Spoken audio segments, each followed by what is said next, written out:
90% des débutants se trompent en immobilier et ce n'est pas ce que vous croyez. Petit disclaimer avant de commencer cette vidéo, si vous souhaitez la regarder en entier, sachez que 1. Je suis un acteur biaisé sur ce marché. Pourquoi? Parce que j'ai fait de l'immobilier, j'ai une petite réussite personnelle et ce que j'ai fait dans l'IMO, c'est mieux que ce que j'ai fait dans d'autres choses dans la vie. Donc forcément, je suis biaisé. Deuxième chose à noter, j'accompagne des personnes en immobilier. On va en parler notamment après des erreurs que j'ai pu remarquer et qui justement vous causent du tort, vous empêchent d'atteindre vos objectifs. Je commence avec pourquoi l'immobilier il a l'air compliqué, alors que vous allez voir après que ça peut être plus simple que ça. Pourquoi l'immobilier il est compliqué? Parce qu'aujourd'hui, vous avez des informations qui se contredisent. Elles sont données par des gens sur Internet, par votre entourage, par des professionnels de l'immobilier, et ça va dans tous les sens. Je donne un exemple très simple et concret. Les agents immobiliers, eux, ils travaillent pour un vendeur, pas pour vous. Ils travaillent pour un vendeur, non pas pour l'acheteur.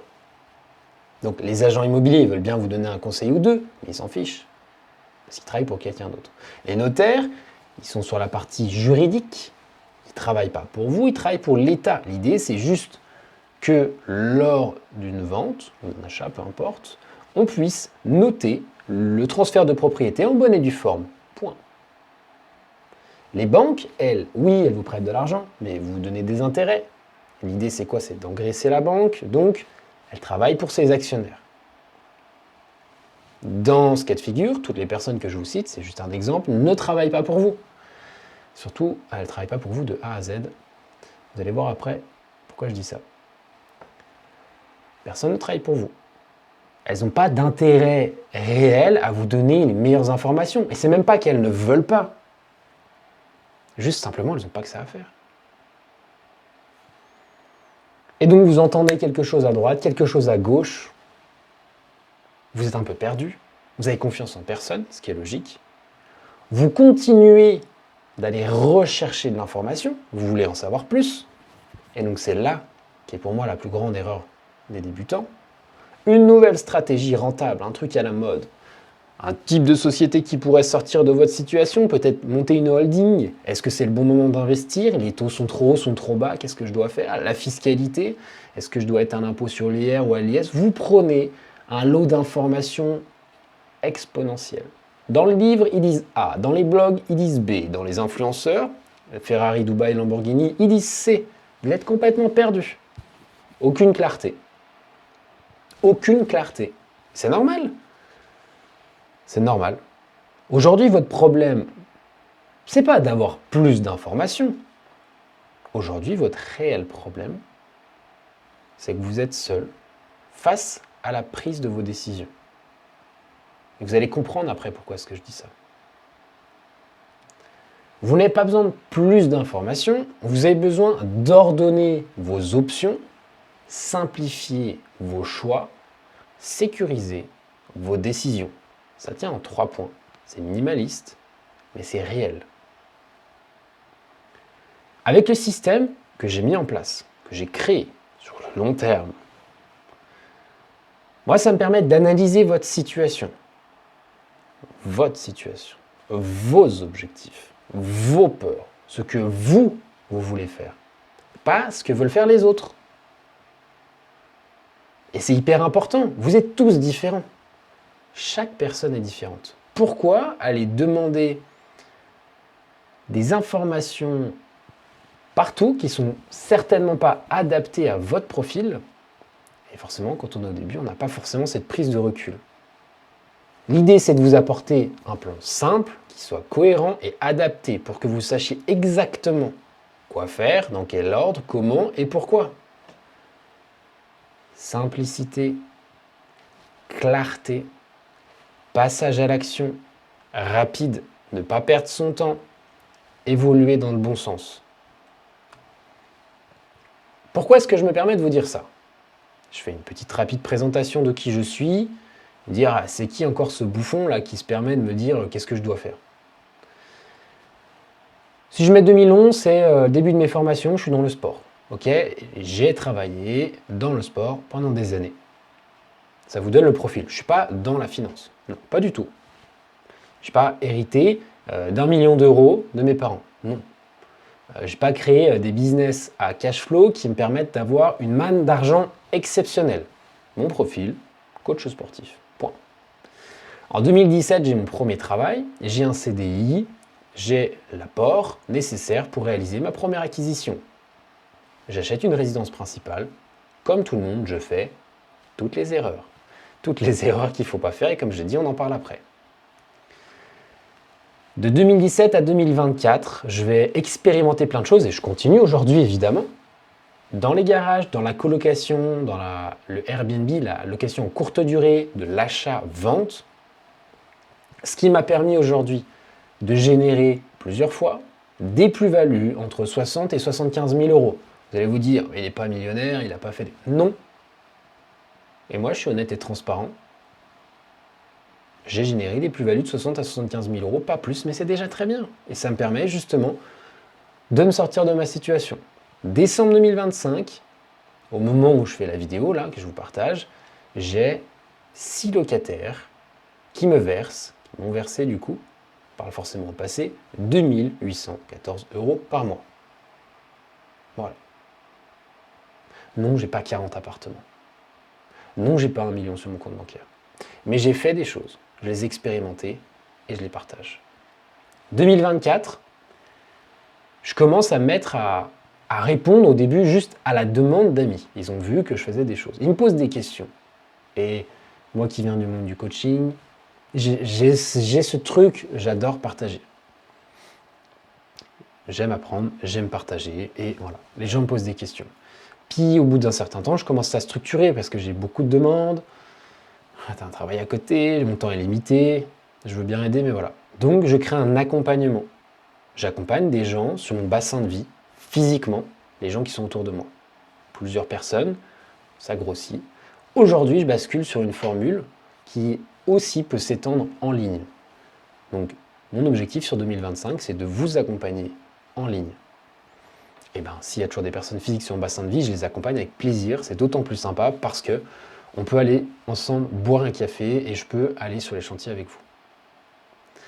Donc j'ai créé la chaîne Immobilier Voisin. Mais ça, vous le savez déjà.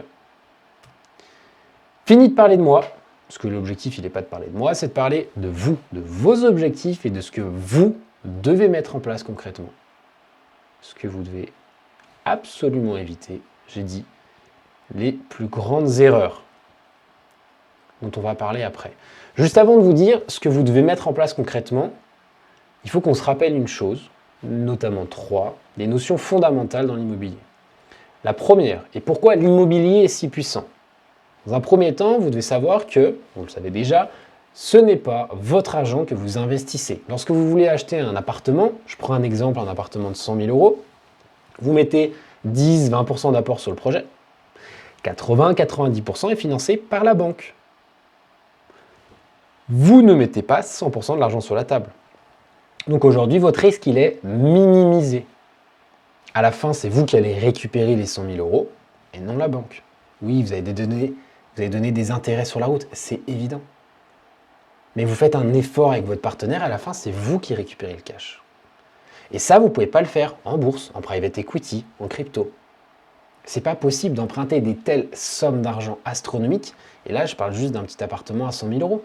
L'appartement, il peut faire 150, 200 000, une maison 300 000. Ou voilà. Restons déjà sur des projets du concret ou rien. On ne va pas non plus se monter le chou. Deuxième point qui est fondamental dans l'immobilier, rappelez-vous, ce n'est pas vous qui payez. Oui, faire un investissement, ça a un coût. Il faut payer un crédit, des intérêts bancaires, des charges de copro, des taxes foncières et j'en passe. Mais l'idéal, quand on fait de l'immobilier correctement, parce qu'on sait ce qu'on fait ou alors qu'on est bien accompagné, et grâce à l'application par exemple de mon système, vous vous assurez que ce soit les autres qui payent à votre place. Donc, vous mettez certes un apport au début, à la fin vous récupérez ces 100 000 euros, ces 100 000 euros qui n'ont pas été payés par vous, financés par la banque, payés par les locataires. Éventuellement, si vous faites de l'achat-vente par le futur acheteur, c'est lui qui va vous apporter la plus-value. Donc comme dans un business, en fait, vous déléguez une partie de la responsabilité qui va vous permettre demain d'atteindre une stabilité financière. Troisième point, l'inflation. Enfin, l'inflation, elle va jouer en votre faveur. Qu'est-ce que ça veut dire? L'inflation, elle a toujours tendance à faire augmenter les prix. Donc elle va détruire votre épargne, votre argent sur votre compte bancaire, je n'arrive plus à parler. Eh bien, dans le temps, il va perdre de sa valeur. C'est complètement l'inverse pour l'immobilier. Normalement, vous savez ça, la hausse du valeur va se faire dans le temps. Vous achetez quelque chose qui vaut 100 000 euros aujourd'hui, vous avez fait des travaux ou non, dans X années, 5, 10, 20 ans, vous aurez un bien qui vaudra beaucoup plus, 120, 150, peut-être même 200 000 euros.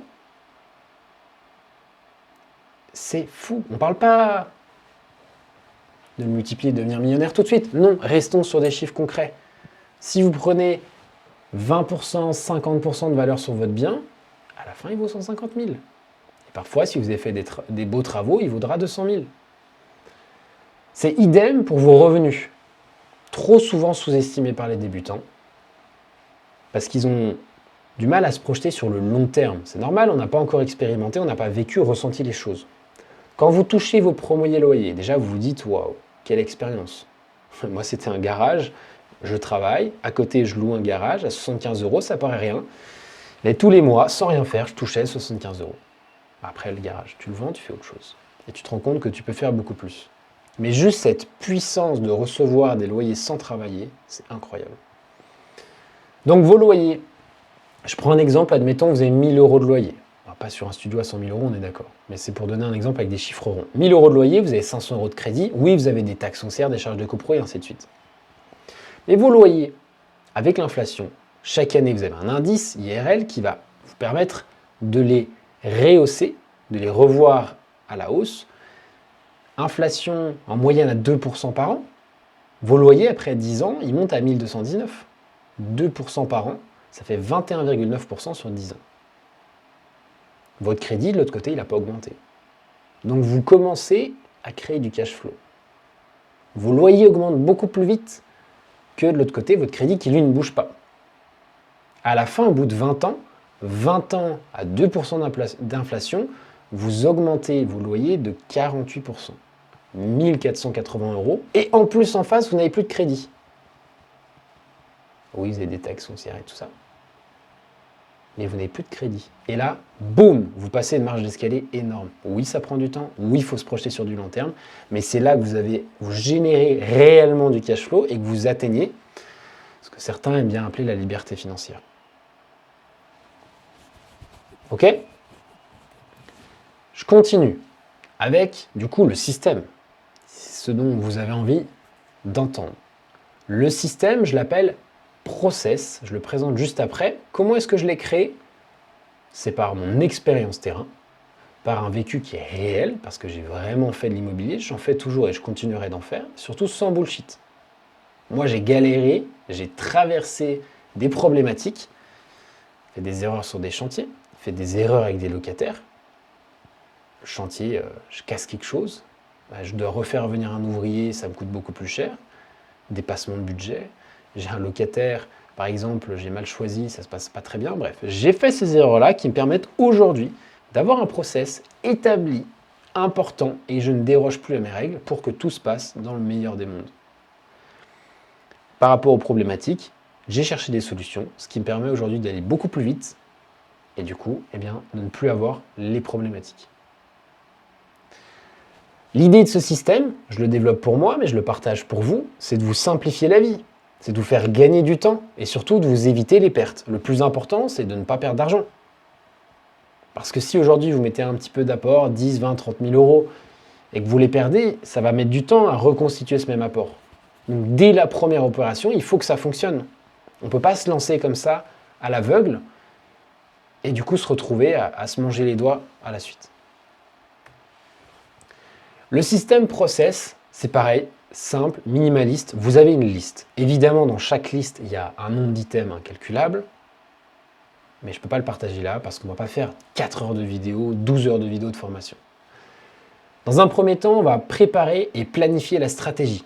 Vraiment comprendre qu'est-ce que vous recherchez, pourquoi vous êtes là, qu'est-ce que vous voulez, quelles sont vos possibilités, ainsi de suite. Et donc définir réellement ce projet. Ensuite seulement, on va passer à l'étape 2 qui est de rechercher une opportunité. Une fois qu'on aura une opportunité, seulement à ce moment-là, on va essayer d'optimiser un budget. Il faut vraiment le voir comme des étapes, une méthode simple à suivre. Et si on grille des étapes, c'est là où on va se louper. Vous avez la liste sous les yeux. Si vous voulez le faire tout seul, c'est parti. Et si vous voulez en savoir plus, vous allez me demander. On en parle après. Et l'idée, une fois que j'ai mis en place toutes ces étapes-là, je ne peux pas me tromper sur une acquisition.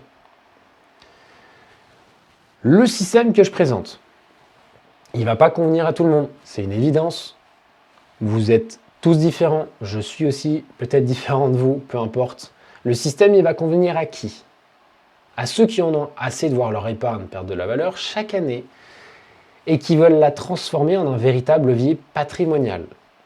Si vous avez juste envie de vous acheter un appartement coup de cœur, c'est pas la peine.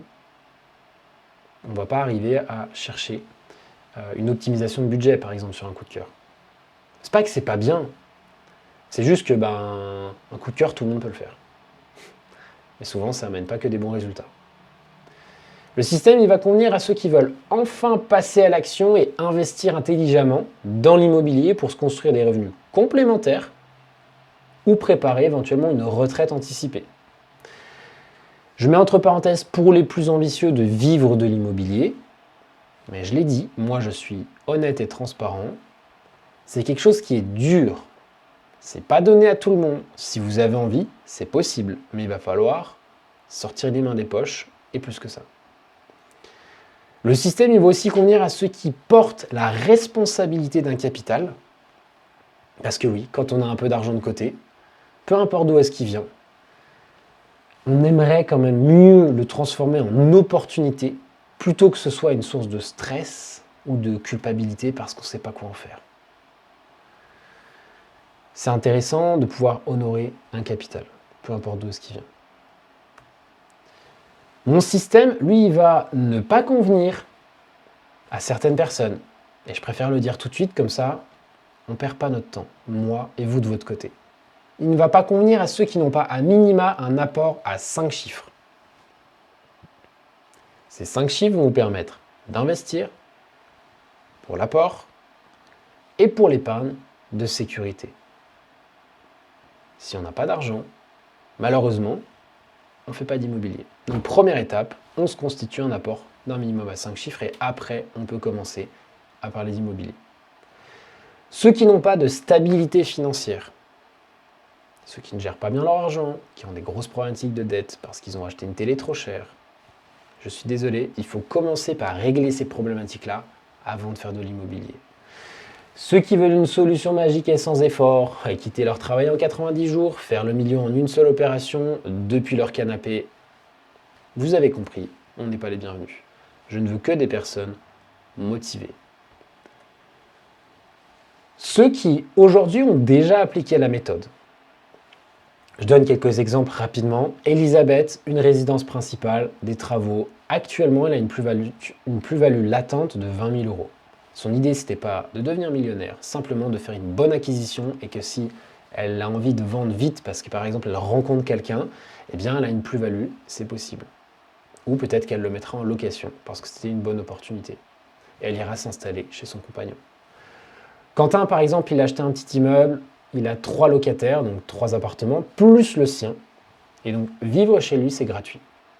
C'était une belle opportunité. Candice, elle a fait un achat cash. Elle a reçu une succession. Et pour elle, justement, c'était très compliqué à gérer ça, cette manne financière. Qu'est-ce que j'en fais? Il ne faut pas que je me trompe. Et donc, je l'ai aidé sur cette acquisition simplement à être soulagé, de se dire que l'argent, il est bien investi, il ne va pas perdre de la valeur, ça va se revendre facilement, et ainsi de suite. Franck et Delphine, eux, c'était un public assez particulier. Ils avaient déjà chacun un appartement. Chacun un appartement, ils voulaient emprunter. C'était pas possible dans le moment parce qu'ils n'avaient pas assez d'apport. Mais n'empêche, il y avait quelque chose à faire. Tous les deux, ils avaient chacun un appartement. Ils ont mis les 2 appartements en location Airbnb. Du coup, ils vivaient chez l'un, chez l'autre, suivant les réservations. Et alors, attention, là j'ai fait une grosse coquille, ils ne gagnent pas 1200 € par mois chacun, mais c'est ensemble. De mémoire, Franck, 400, 500 €, et puis Delphine, du coup, le restant, 700, 800 € environ, qui leur fait 1200 € à deux, et qui leur permet de reconstituer un nouveau capital, un nouvel apport pour faire la prochaine acquisition. Simon, lui, très bel exemple, achat-revente, simple, sur une résidence principale, quelque chose de simple, pas de société, on ne se prend pas la tête. 40 000 € de plus-value, net d'impôts, parce qu'on ne paye pas d'impôts en résidence principale. 40 000 €, ça lui permet de racheter une RP pour lui, et puis de faire un locatif, il a 2 fois 20 000 €, ou d'acheter une plus grosse RP, si c'est son choix. Mickaël, lui, fait de la colocation. Il a acheté un appartement, 4 colocataires, 4 personnes, à la fin de son crédit, lorsqu'il n'y aura plus de crédit. Et avec les loyers actuels, il a déjà une projection de 1 000 € net par mois à la fin de son crédit. Sa retraite, elle est constituée. Celle-ci plus celle de son travail, il aura une belle retraite. Et avec l'appréciation des loyers, ce sera encore mieux. Je ne vous montre pas des trucs extravagants, parce que les trucs extravagants, ça fait partie du top 1% de la population, ceux qui ont peut-être un peu plus d'argent, ou alors surtout qui font beaucoup plus d'efforts. Je vous montre simplement des résultats de personnes simples qui ont appliqué le système à la lettre, qui n'ont pas grillé les étapes et qui sont surtout passés à l'action. C'est là que c'est le plus important. Ce n'est pas le projet le plus rentable, c'est le passage à l'action. Et toutes ces personnes-là, elles ont toutes eu des résultats honorables.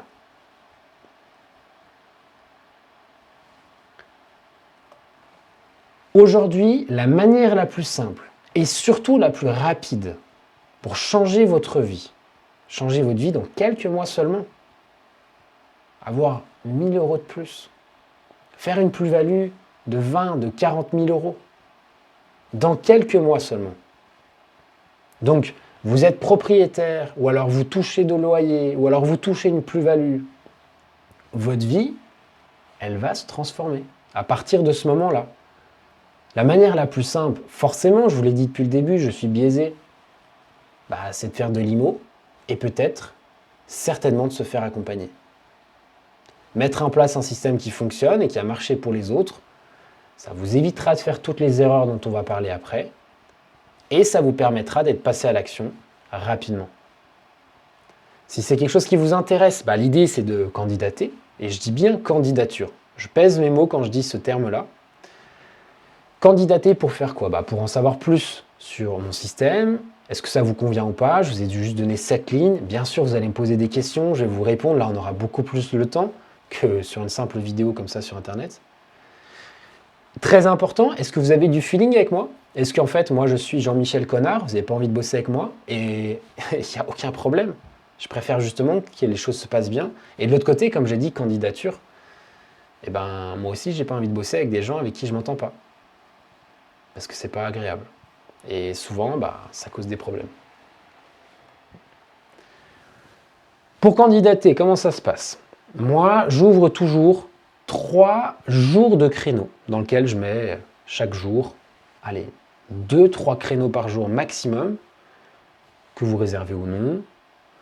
L'idée, c'est de passer 45 minutes ensemble pour essayer de valider votre projet. C'est moi qui vous reçois un appel téléphonique, pas un membre de mon équipe ou on ne sait pas qui. Je le dis tout de suite aussi, il n'y a pas une garantie que je vous propose mes services. Vous avez compris, je ne bosse pas avec tout le monde. Peut-être que vous n'avez pas forcément les moyens du projet que vous souhaitez réaliser. Si vos objectifs sont trop gros par rapport à votre projet, je vais être clair et je vais vous le dire tout de suite. Moi, l'idée, c'est d'accompagner des gens et d'avoir 100% de réussite. C'est pas de vous prendre votre argent, de vous laisser dans la nature comme on peut le voir sur Internet. Vous devez réussir. J'ai une entreprise à bâtir, vous avez des résultats à atteindre, il faut que nos objectifs matchent en commun. Donc si je sens que je ne peux pas vous aider, je vous le dirai, c'est pas grave, et vous reviendrez au moment voulu où ça pourra correspondre, ou peut-être jamais. Et donc, par la même occasion, si je vous propose de l'aide, il faudra vous mettre 0 pression. Parce que si moi j'ai le droit de me permettre de vous refuser, vous avez aussi le droit de refuser ce que je vous propose. Pour moi, c'est évident, mais je préfère vous le dire et vous le signifier. Il n'y a pas de pression. À la fin de l'échange, nos 45 minutes, l'idée, c'est de vous apporter un plan pour votre projet, un plan qui soit concret. Les choses à arrêter de faire, parce que peut-être que vous faites des choses en ce moment qu'il faudra arrêter. Par exemple, passer 1 heure par jour sur le Bon Coin à chercher la pépite. Arrêtons ça. Donc je vous dirai ce qu'il faut absolument arrêter de faire tout de suite. Et surtout, les 3 actions à réaliser dans les 30 prochains jours. Du concret. On y va, on passe à l'action. Et on a nos premiers petits résultats qui vont nous amener justement à l'atteinte de cet objectif. Toujours pareil, moi, je veux travailler correctement avec vous dans vos dossiers et de A à Z, si vous me le demandez, bien évidemment. Donc, les places sont limitées. Pourquoi? Parce que mon temps est limité. L'idée pour moi, c'est de vous aider à réaliser avec précision des audits sur vos projets. Quand on a fait la première partie d'analyse, comprendre votre profil et que vous recherchez des biens, entre la recherche et l'optimisation du budget, on va réaliser un audit de votre projet. Est-ce qu'il est réalisable, finançable? Est-ce qu'il sera rentable? Et si ce n'est pas le cas, on cherche un autre bien. Idem pour la suivi des chantiers ou le suivi des locataires. Si physiquement je peux être avec vous sur place, je le serai. Si il faut qu'on soit en visio lors d'une réunion avec les professionnels, je le serai. Et donc, je ne peux pas me permettre de prendre plus d'un seul nouveau client par mois. Beaucoup trop dur à gérer. Je me limite à un nouveau client par mois, donc on candidate, on répond, je sélectionne, et après on y va. Très simple, vous savez, si vous avez déjà vu d'autres vidéos de ce type-là, cliquez sur le bouton qui est en dessous, dans la description, réserver un appel, enfin réserver un rendez-vous pour réserver un appel. C'est simple. Minimaliste. Si on travaille ensemble, l'idée, c'est de vous apporter mon expertise, ma personne, et donc pas un coach sans expérience, qui est salarié d'une entreprise qui n'a jamais fait d'immobilier. Si on travaille ensemble, on travaille sur votre projet, pas le projet d'un autre. Moi, je réalise personnellement les audits, suite à vos recherches, évidemment, afin d'être sûr à 100% d'atteindre vos objectifs. Il n'y aura pas de dialogue avec une IR, comme vous pouvez l'avoir à d'autres endroits. Ici, c'est 100% humain. Moi, je réponds à vos questions quotidiennement par message, vocal, sur WhatsApp. C'est quand même beaucoup plus agréable que juste des messages écrits. Vous avez accès à ma ligne directe. Alors évidemment, c'est une ligne professionnelle, on s'entend. Hein. Après, on se fait des visios quand il y a besoin justement de voir des choses en profondeur, l'audit, l'optimisation du budget, la gestion des locataires, peu importe. On est connecté. On se fait des réunions quand c'est nécessaire, on se pose des questions quand c'est nécessaire. Je suis là 100% avec vous. Et ce n'est pas quelqu'un d'inexpérimenté ou une IA qui répond à vos questions, comme vous pouvez le voir ailleurs. Et mon accompagnement, comme j'ai dit tout à l'heure, il est 100% personnalisé, individualisé. Chaque personne est différente. Parce que si on commence à faire la machine et qu'on fait la même chose pour tout le monde, forcément, il y en a à qui ça ne va pas convenir. Et forcément, ça ne va pas fonctionner. On n'aura pas les résultats escomptés. Si vous voulez le faire seul, évidemment, vous pouvez. Maîtriser tout ce que je suis en train de vous dire, les 7 points, les 7 étapes de mon process, ça va vous demander minimum 3-4 opérations. Et comme on ne fait pas 3-4 opérations en une année, ça va vous prendre plusieurs années. Et même là, vous n'êtes pas sûr de tout maîtriser.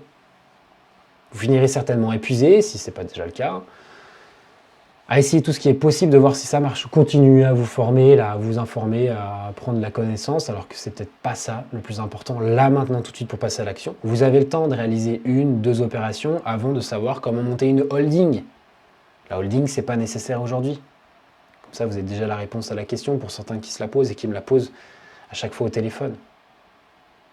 Il y a des choses à mettre en place par étapes pour construire justement cet escalier et s'en sortir. L'idée, c'est de vous éviter d'être toujours dans les phases d'essai. Comme j'ai dit tout à l'heure, j'ai essayé plein de choses, donc j'ai fait des erreurs. D'éviter de vous faire perdre du temps lors des essais, de vous faire perdre de l'argent dans les erreurs. Et au total, limite peut-être d'abandonner, quoi. Moi, ça m'a pris plus de 3 ans de comprendre toute la fiscalité, aussi de comment définir un projet solide et rentable. Je vous ai dit, j'ai commencé en 2017. Aujourd'hui, on est en fin 2025 quand j'enregistre la vidéo. Ça prend du temps. C'est normal. Et si vous vous faites accompagner, ça va plus vite. Aujourd'hui, vous devez savoir ce qui est possible. Faire de l'immobilier, c'est possible certainement pour vous. Mais vous devez aussi et surtout savoir ce qui est probable pour vous. Vous avez le plus de chances de mettre en place là, maintenant, tout de suite. Est-ce que vous avez toutes les pièces du puzzle pour pouvoir avancer? Parfois, plus d'infos, peut-être ça va vous donner d'autres pièces, d'autres puzzles qui ne vont pas rentrer dans votre tableau, dans votre cadre, et ça va plus vous apporter des difficultés qu'autre chose. J'en ai parlé tout à l'heure. Je dois vous donner les 3 plus grosses erreurs si vous voulez y aller seul. Comme ça, vous êtes fixé et vous savez comment je procède. On a parlé de la définition du projet. J'analyse votre profil, qu'est-ce que vous voulez faire. Donc ça, vous devez être en capacité de le faire avec vous-même. Qui est-ce que vous êtes? Qu'est-ce que vous voulez dans la vie? Une résidence principale? Faire du locatif? Faire de l'achat-revente? Quels sont vos moyens? Est-ce que vous avez de l'apport? Est-ce que vous pouvez emprunter? Est-ce que vous allez vous faire financer par d'autres personnes, votre famille, lever des fonds, peu importe? Il faut définir un profil type à la base. Et par rapport à ce profil, quel temps vous avez à consacrer, compagnie, définir un projet. Quel est le projet sur lequel vous voulez investir? Si vous vous trompez là-dessus, forcément, ça va vous mettre en difficulté. Je donne un exemple très concret. J'ai fait du Airbnb. Moi, étant du coup dans le domaine du sport, je bossais plutôt tard le soir. Donc j'étais en capacité de me libérer du temps, fin de matinée, début d'après-midi parfois quand c'était nécessaire. Airbnb, pour moi, c'était jouable parce que j'avais du temps disponible à donner. Mais peut-être que vous, ce n'est pas le cas. Peut-être que vous ne pouvez pas gérer le bien en Airbnb parce que vous travaillez de 9 à 17 et quand il y a le turnover des locataires de courte durée, vous ne pouvez pas y aller. Et donc il y a des gens qui font du Airbnb, ils se plantent, par exemple. Ce n'est pas ce qu'ils doivent faire. Vous trompez sur le budget. Forcément, si jamais vous n'avez pas de plus-value, vous n'avez pas de cash flow, vous courez à votre perte. Et je ne rentre pas dans les détails plus parce que des tableaux Excel, on peut en faire pendant des heures. Ce qu'il faut, c'est définir un projet, avoir un bien et voir derrière si ça sort les bons chiffres. Et donc, si on se lance à l'aveugle, forcément, on va perdre de l'argent. Le dernier point, c'est de manquer du recul. Comme on débute, on fait des essais, on fait des erreurs. Je suis passé par là, je vous l'ai dit tout à l'heure. Le fait d'avoir de l'aide à l'extérieur, ça nous permet de prendre du recul. Il faut le voir comme une forme de mentoring. Quelqu'un qui va vous dire « Attention, ici, peut-être que ça va être compliqué. Ah, par contre, peut-être que là, il faut appuyer, il faut y aller parce qu'on va avoir du résultat. On va atteindre nos objectifs. » Et donc, voilà, les 3 plus grosses erreurs, projet, budget, recul, les débutants se loupent souvent. Et comme je l'ai dit, la plus grosse croyance des débutants, c'est pas d'avoir plus d'informations, c'est d'être seul face à la prise de décision. Si vous ne voulez plus être seul, vous savez ce que vous avez à faire, cliquez sur le bouton, le gros bouton, je vais même l'appeler sous la vidéo. Remplissez les informations demandées, notez bien la date, l'heure dans votre agenda. C'est moi qui suis de l'autre côté pour vous répondre. Et si ça se passe bien et que vous en avez envie, peut-être qu'on travaillera ensemble sur votre projet et ça me ferait le plus grand plaisir. Je vous remercie de m'avoir accordé votre confiance et votre temps pour cette vidéo. Et dans le pire des cas, si vous ne voulez pas réserver un appel, on se retrouve dans les prochaines vidéos sur YouTube. Ça me ferait plaisir de continuer de vous apporter de la valeur gratuite. À bientôt, c'était Val. Ciao.